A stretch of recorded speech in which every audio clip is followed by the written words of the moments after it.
თბილისის ბაგა-ბაღების მართვის სააგენტოსა და თბილსერვის ჯგუფის ერთობლივი აქცია სუფთა გარემო ბავშვებს 201 ბაგა-ბაღში მოეწყო.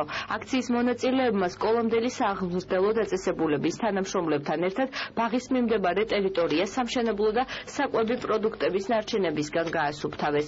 ღონისძიების ორგანიზატორების განცხადებით აღნიშნული აქციის მიზანია ხელი შეუწყოს ბაგა-ბაღის აღსაზრდელების მაქსიმალურ სუფთა გარემოში ყოფნას. დასუფთავების აქცია თბილისის სხვა სკოლამდელი სააღმრთელო დაწესებულების ტერიტორიაზეც გაიმართება. დასუფთავების აქცია ყველა საბავშვო ბაღში განხორციელდება. 201 ბაღში დღეს ხორციელდება თბილისის ჯგუფთან ერთად, საბავშვო ბაგა-ბაღების მართვის სააგენტოსთან ერთად აღნიშნული ღონისძიება და ეს ღონისძიებები გაგრძელდება სხვა საბავშვო ბაღებში მომდევნო კვირებში და ეს ღონისძიებები მიმართულია იმისკენ, რომ აღსაზრდებლებმა რაც შეიძლება სუფთა გარემოში მიიღონ განათლება. სუფთა გარემო ბავშვებს აქციის ფარგლებში დღეს 201 საბავშვო ბაგა-ბაღის დასუფთავების აქცია მოეწყო. დასუფთავების აქცია ყოველკვირეულად გაიმართება სხვადასხვა ბაგა-ბაღებში.